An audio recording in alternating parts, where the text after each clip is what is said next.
Da da da da da da da da da da da.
I'm here with Alden O'Brien, curator of the Sewn in America exhibition here at the DAR in Washington, D.C., and I'm going to let her tell you a bit about what we're going to see today.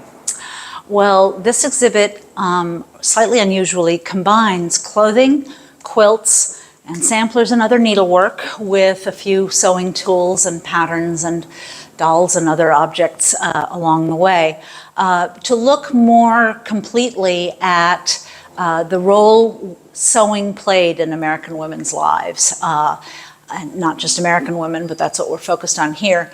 I don't think we fully appreciate anymore how much sewing virtually every woman had to do in the pre-industrial age. You couldn't just buy sheets, you couldn't just buy a ready-made dress. Almost no ready-made menswear.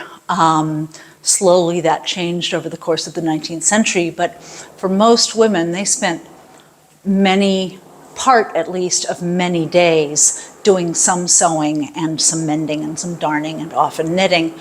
And I wanted to combine all of these objects to say women weren't sewing quilts in a vacuum. They weren't making their clothes in a vacuum. Of course, some of them used dressmakers, but even if you used a dressmaker, you might do some of that sewing yourself.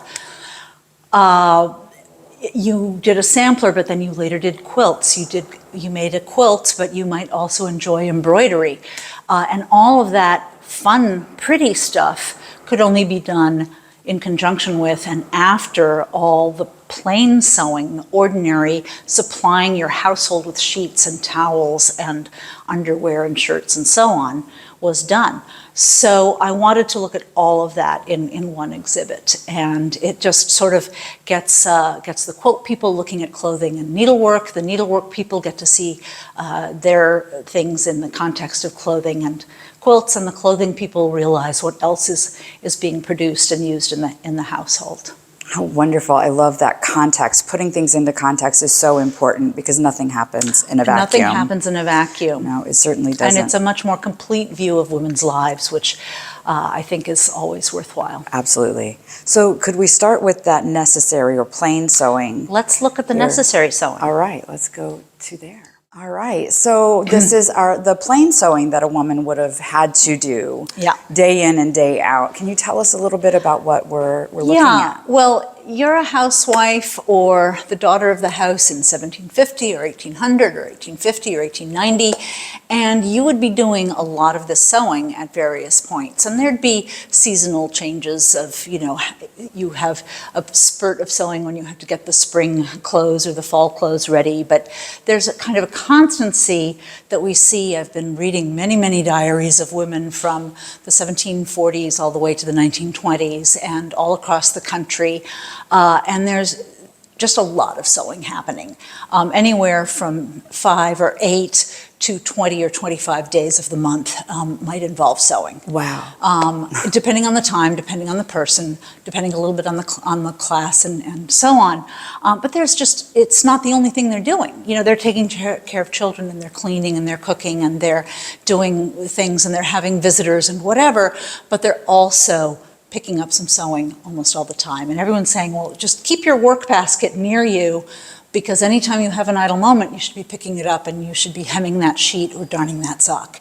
So sewing was really huge in women's lives. And so I wanted a wall of just, these are all things which women would be sewing in their household, but these are not all the things. So these are some of the things, but basically all the children's clothes, your husband's underwear, the drawers and the shirt, your underwear, your drawers, your petticoat, your shift, later chemise, aprons, your pockets, you're knitting a lot of the stockings, you're sewing and hemming the sheets and the tablecloths and the napkins and the pillowcase and the towels, and all of that took a lot of time. And of course, you're not doing it all at once, but it's kind of a constant thing that, you know, the one set of sheets gets a little worn.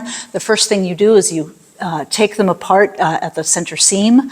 You don't buy fabric this wide, you buy fabric this wide, and you have to sew it down the middle, all nice and flat, which takes a long time. It's a very intricate seam.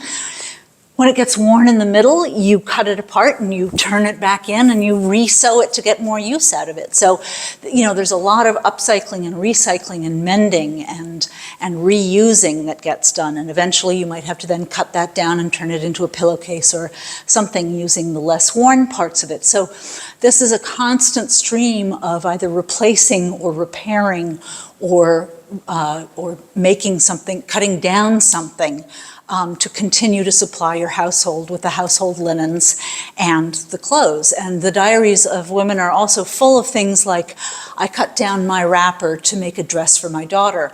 I cut down my older son's coat to make a coat for the younger son.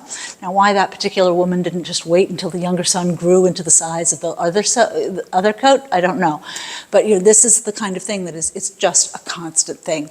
One diary of a woman in 1898 in Indiana is, you know, her diary is just full every day of, I sewed this for this son, this for the daughter, this for the other son, this for the husband, this for me, da da da da da. And then she says, I'm finally done with the winter sewing. And I thought, okay, let's see how many days off she gets before she has to start the spring sewing. She got 2 months off, and then she's zooming right into the spring and summer sewing because she's got a family to sew for. And she is using a dressmaker for her proper dresses and some of her teenage daughters, but almost everything else is being made at home. Wow. So it's just kind of constant, and I just wanted this sort of cacophony of objects. You know, it's a lot, and my poor colleagues spent a lot of hours over several days on ladders playing around with wires and fishing line to make this happen, and God bless them, to, you know, achieve my vision of showing that's a lot of stuff. A lot of stuff. And we don't usually see the sheets and the towels and this is a grain bag used by a house, which might have been made commercially, but there were other, you know, there were bags being used in the stable and the flour containers and you know, dish towels and cleaning towels and glass cleaning cloths. I mean, there were a lot of household linens to be dealt with and that had to be cut and hemmed and mended and cleaned and so on. And so, you know, then just think about the laundry. So this took up a lot of women's times, and you don't usually see these utilitarian things. And so when you see these quilts, think about how much time is being spent on this stuff. Mm-hmm. The plain work before they can do the fancy work. Right. And fancy in that case means not just elaborate, but fancy in the 19th century word, meaning of the word, which is, what is it? What is your fancy? What is your choice? What is your whim? The fancy work wasn't just elaborate, it was, what do you choose to sew? Whereas this is the plain work that is what you have to sew. Uh-huh. So the phrase fancy work really does have a layered meaning. Fascinating. Thank you for explaining that. Now, could you speak just for a minute about the classes of women and which class of women would have been doing this work and, Sure. and not? When you look at diaries of even very elite women, from people like Hannah Callender Sansom and Elizabeth Drinker, who were wealthy Philadelphia Quakers in the 1750s who kept diaries where they do a lot of sewing. They aren't doing, you don't hear them talking a lot about doing all of this. They may have had some of their servants doing some of it. So you could certainly delegate some of it to a seamstress, either to a servant in your household, or often you would employ a seamstress to come and live for a week in your house and do some of the plain work. But you're still supervising it, you're still doing some of it. These Philadelphia ladies are still sewing some of their husbands' shirts, as well as then they talk about, embroidering a beautiful chair seat for the dining room kind of thing. So if you were in the higher levels of, having more disposable income, you could hire a seamstress to do some of the boring stuff, the plain work. But that's not really enough to get you through supplying the household entirely. You're still going to have some of those duties. And so you still see elite women, early 19th century, the DuPont ladies, the DuPont daughters in Delaware. They're sewing some absolutely beautiful, delicate embroidered white on white cotton embroidered collars and fichus and, pelerine collars and so on in the 1820s. But they're also doing the utilitarian stuff. And they'll say, oh, well, we were sewing the ordinary stuff, we were sewing the sheets or mending the whatever, and then a visitor came in and we had to stuff that away and bring out the pretty stuff, because it was considered, I don't know whether you were trying to deny that you also were doing the utilitarian stuff. I think everybody knew that everybody was doing this, but somehow it wasn't polite to be seen to be working on the shirt or the sheet when you had guests. Right. So then you took up the pretty stuff when you had guests. But this is an indication that even the elite women were doing the plain sewing. And then when you get to more of sort of the middle class, again, occasionally hire a seamstress to help, certainly hire a dressmaker to make some of your dresses. But there's a diary from Mary Elizabeth Williams outside of Boston in the 1830s. She has a dressmaker come and fit the dress, but then she's doing a lot of the actual sewing of it. And so there's this kind of teamwork going on, that you are hiring a professional to do the stuff that you really need her skill and expertise in, but you might be doing some of the sewing. You see that in tailors' account books too, where they won't only make a coat or this or that. Sometimes they're charging a customer for cut and based, or cut and whatever, or just cut a pair of trousers or pantaloons or a waistcoat, and then that suggests it's being taken home for Mrs. Customer to sew. Now, coats required much more skilled tailoring, but for a lot of the less skilled things, you might get the professional cutting done by the tailor or the dressmaker, and then get the sewing done by the woman, because every woman knew how to sew. It was as important as the ABCs. Absolutely. Well, speaking of the dresses, why don't we go to those now? Sure. and take a closer look? Okay. So along this wall, we have a series of dresses from about 1780 to 1920.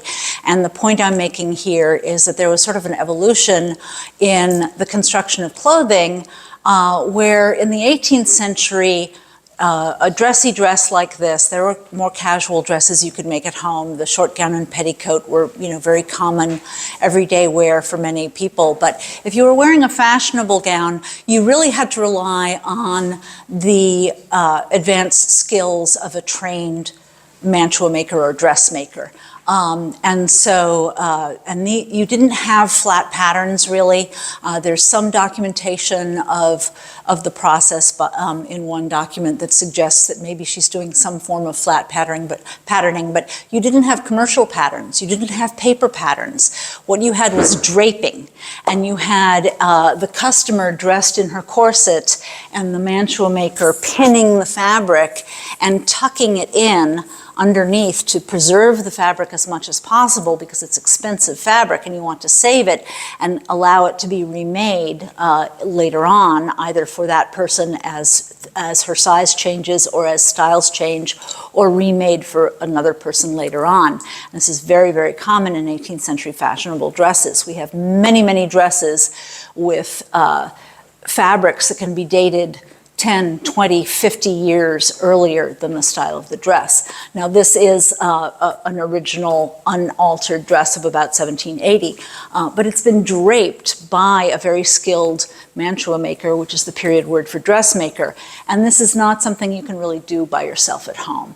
And so then the rest of what we see is the evolution of a little bit more ability in the 19th century for the customer to be able to do some or all of the work herself, even before the commercial pattern industry. So here's an 1820s dress, and you can see that, while this may have been fitted originally and the pattern drafted by a dressmaker, this is not beyond the sewing ability of the average, well-trained, girl with the basic sewing skills you could expect every girl to have.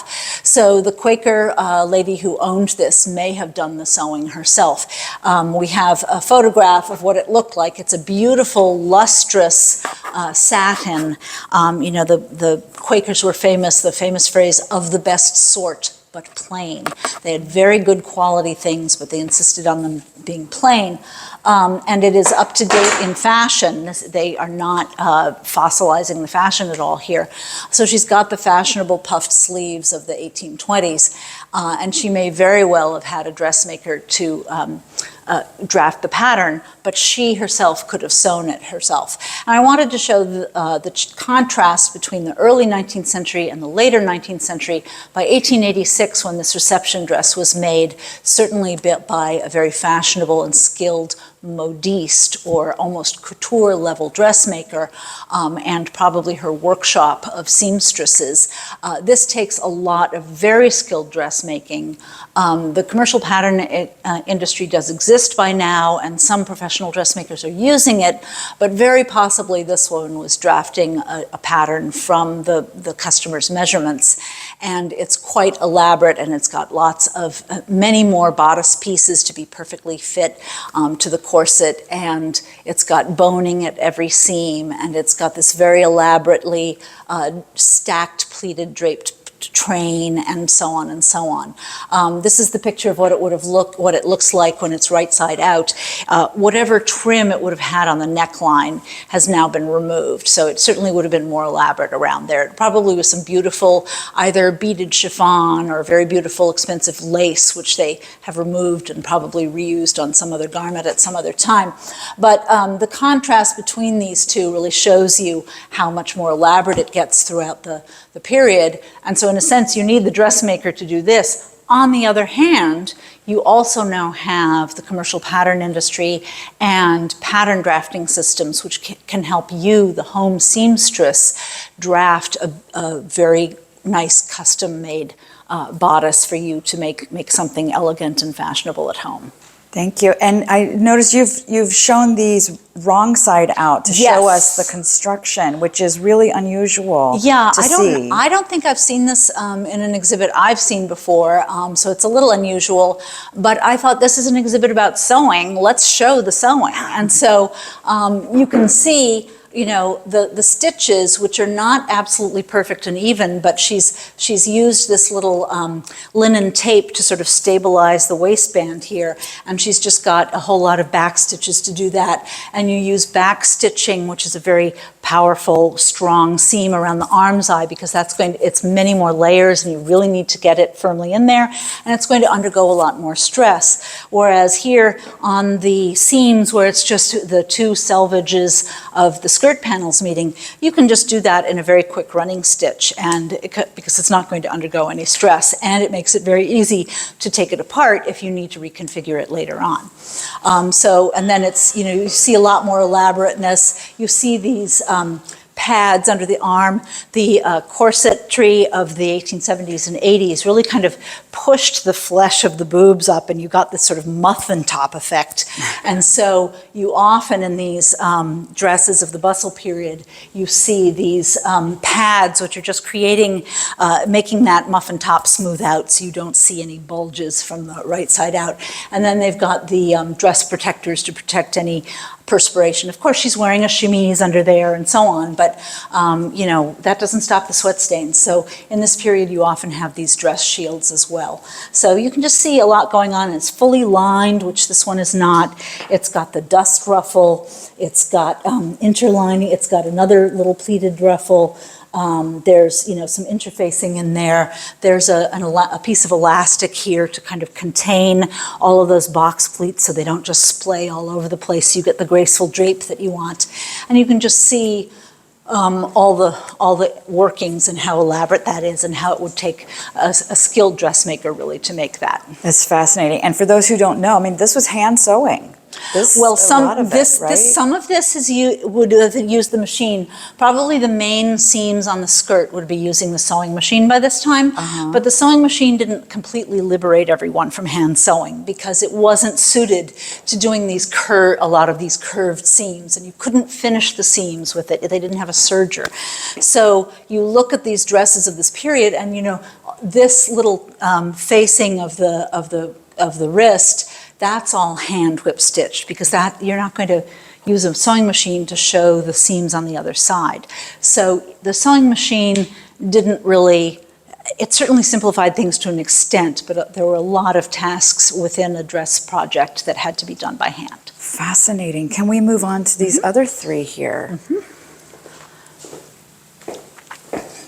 So in the second half of this wall of clothes, we have some of the later 19th century developments that helped the home sewer do a more easy job of making her own things, and also that lead the way to the ready-to-wear industry. You really couldn't do those other dresses ready-made because the style was to have a very, very close-fitted bodice onto your corset, which was custom made. And so you can't just say, well, I'll have a size 10, please, because it needs to fit very closely to your exact body. But the pattern industry comes in the late 1860s. You start being able to have some paper patterns. We have a case with some of those. But those still had to be adjusted to fit your particular body properly. So you had to have some pattern making understanding of how to adjust a pattern that way. And then you have this development of pattern drafting systems. And there were dozens of these that were patented, and some of them, you know, were, sometimes the patent office is where an invention goes to die. It never actually gets marketed or, you know, becomes popular. But a number of them were marketed and survive. And this one is one of them. And this dress, this bodice, was made from a pattern drafted from this. And what you did is you took all the various measurements, and then you can see the lines of holes there, and you go, okay, well, I'm a 34 bust, so I put a little dot. The paper's underneath the cardboard. I put a little dot where it says 34 here and here and here, and this measurement was 7 inches, so I mark that on the dot for 7 to get that. And pretty soon, you know, you take the thing off and you've got all these little dots, and you connect the dots using your handy little curve there, which looks a lot like the plastic curves we still use for pattern making and dressmaking. And you end up with a custom drafted bodice pattern, very basic one for you that fits your exact measurements. And then what you have to do is decide, how am I going to design this bodice? So there's still, it's not ready-made. You get to design your own bodice. And so this bride, this is her early 1890 wedding dress, decided to do a tiny little puff and a little ruched trim here and a little sort of faux waistcoat front and so on. But she used the basic pattern from the pattern drafting. Now the benefit of that is you get the custom fit. The downside is you have to figure out what to do with it, and then this system is eventually going to go out of style as styles evolve. So, but these pattern drafting systems led to being used in the pattern, the ready-to-wear industry, because they could use that to draft a variety of sizes of their designs for making ready-to-wear garments. And what they needed was for styles to evolve so they weren't always so glove-fitting. And so the shirtwaist is here to represent many stories. For one thing, it's kind of the watershed garment for the ready-to-wear industry because it's loose, it doesn't fit right over the corset. You can make this in a bunch of standard sizes and everybody can fit into one of them. It's easy to produce cheaply. And of course, then, you can get it in different fabrics, and they started saying, oh, let's do all these lovely little tucks, and let's do little lace inserts, and so on. But the basic cotton shirtwaist, and it's called that way because a top is called a waist, and this is based on a man's shirt, so it's a shirt waist. Oh. So, and it's you can see this, the way it's often accessorized in the photographs and the like Gibson Girl cartoons and the fashion magazines and the caricatures of the new woman wearing her outfit of shirt, waist, and skirt is often with a very man-style shirt collar and even a man-style little tie.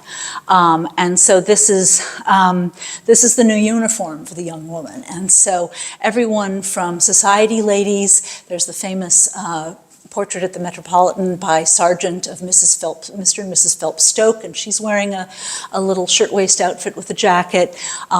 You can see photographs of immigrants wearing this. This was sort of an emblem of I'm now an American girl for the recent immigrants.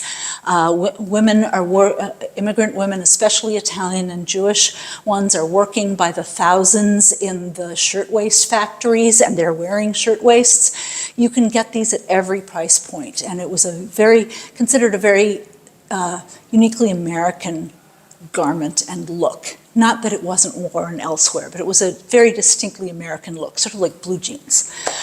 And this is the beginning of the ready-to-wear industry, and as styles evolved over the 1890s and early 1900s, they became much less fitted, partly because women wanted more comfortable clothing for their more active lives, and so that was just perfectly suited to the ready-to-wear industry to be able to design garments that could be made in a series of fairly standardized sizes. And then if you're a home sewer, it becomes pretty easy to make these things because you don't have to do something as elaborate as that 1880s garment and get it all absolutely perfectly fitted to your corset. You're still wearing a corset, but the garments are not as glove-fitting. And so this is a 1920s dress that was made by this young woman's mother who sewed all her wardrobe. And you can imagine this is extremely easy to buy ready-made. It's just nothing but a rectangle with a carved-out neckline and armholes, sleeves. You can add some tucks and some shirring and some other decorations to it. But the essential shape of it is very, very easy for both the ready-to-wear industry and the home sewer. So this whole section of the exhibit looks at the making of things, the sewing, the process of making things. And so we've got the clothing here. We've got a few quilt panels to look at in a minute, and this is about the mechanics of sewing and learning how to sew. And I love how you've shown the progression of styles, and not just from a fashion perspective, but what drove those style changes is really interesting because the construction of each period required different levels of skill, and the technology was affecting it and being driven by it and spurring it. And so there's an interaction between fashion changes that are partly organic, like, oh, we like these big sleeves, now we're going to make them bigger and bigger. Okay, now we're tired of big sleeves, they'll get smaller.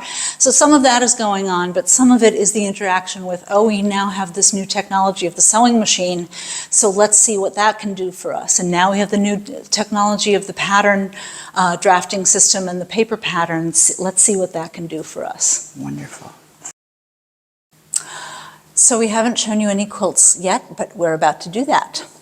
So having come out of the section that talks about the process of learning to sew and sewing to make mostly garments and so on, the second room in the gallery is all about why women sewed and what they sewed, and sewing to express themselves in various ways. So this first corner here is about sewing for pleasure, just for creating beauty and using their skills, and just the pleasure women take in making these things and designing these things. You know, women almost entirely could not go to formal art training and didn't have that kind of thing open to them, but they could use their creativity through their needles, and they were, of course, considered, you know, the home was considered their natural domain, and this is not to say that's a bad thing. It's just, you know, part of their societal role at the time was to be in charge of the home, and so beautifying the home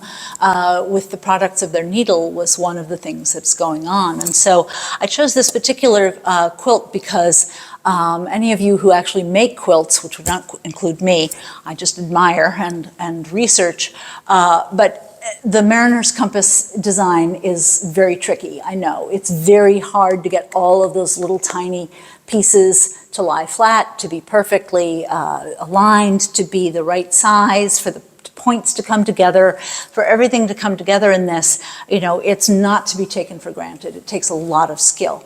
And of course, she spent a lot of time thinking about the different colors she's going to use. She's got a number of reds and a number of blues and a number of browns and yellows, and figuring out which combination to do in each square, and then how to place the different squares so you get, you know, a nice rhythm and consistency going. That's all part of the process, as people who make quilts know.